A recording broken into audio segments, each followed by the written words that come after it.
Alors, donc, j'ai mon épaulière et j'aimerais bien aller faire une retopo dans Maya, mais je dois un petit peu l'optimiser avant pour que Maya soit pas trop en train de laguer.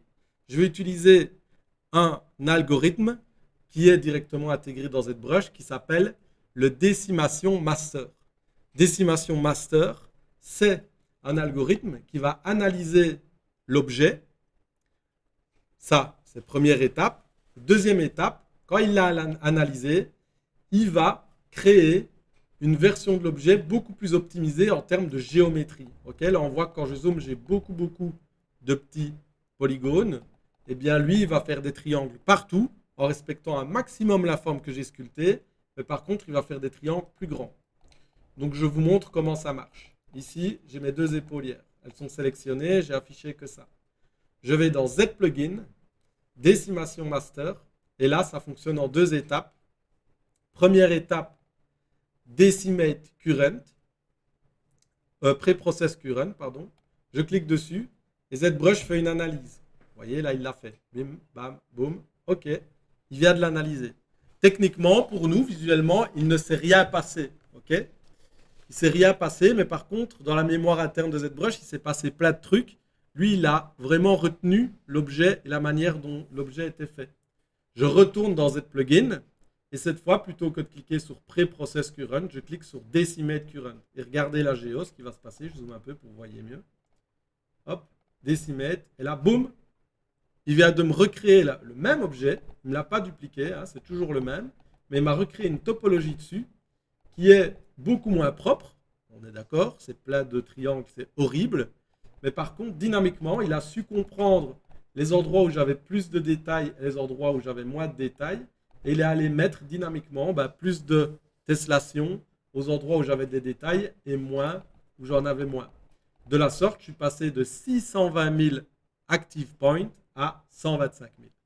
Et là, du coup, j'ai une épaulière qui est bien plus optime pour aller faire une retopo dans Maya. Donc ça, je la prends. Là, c'est celle qui est sélectionnée. Je vais dans Z Plugin, FBX Export Import et je fais Export Visible. Et là, j'exporte ça en FBX dans mon dossier de travail.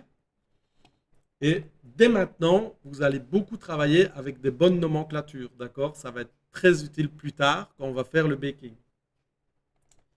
Et du coup, dans mon dossier ici, je fais un nouveau folder. Je l'appelle Decimate. OK? Et je sais que c'est le dossier dans lequel j'ai toutes mes assets de référence pour faire ma retopo, version décimée ou pas, mais en tout cas, version optimisée pour aller dans le moteur. Ici, je fais donc lower underscore shoulder underscore decimate. Comme ça, je sais que c'est la version décimée de mes épaulières. Hop, je save as et il me fait l'export de l'objet directement.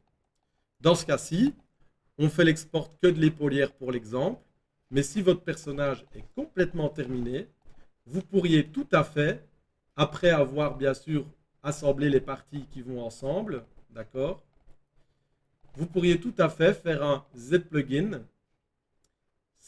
décimation master et dans décimation master, faire un pré-process all.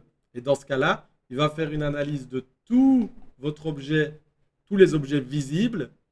Et puis ensuite, quand il aura terminé, là ça va prendre plus de temps que juste pour une épaulière, vous faites un decimate all plutôt qu'un decimate current. Vous voyez qu'entre, il y a trois options. C'est le pourcentage de décimation. Sur mon épaulière ici, je l'ai fait à 20%, mais vous voyez que si je descends le pourcentage de décimation et que je reclique sur Decimate, d'abord, bien sûr, il me demande de refaire un pré-process. Donc, je le refais vite. Voilà. Je fais un Decimate. Et là, vous voyez, on a vraiment réduit drastiquement le nombre de polygones, de triangles. D'accord? Pour finir, vous allez me dire, tiens, pourquoi est-ce qu'on va faire nous-mêmes une retopologie à la main si il y a un algorithme qui permet d'organiser la topologie de manière automatique tout en gardant les détails qu'on a sculptés? Eh bien, je vous montre ça tout de suite avec cet exemple.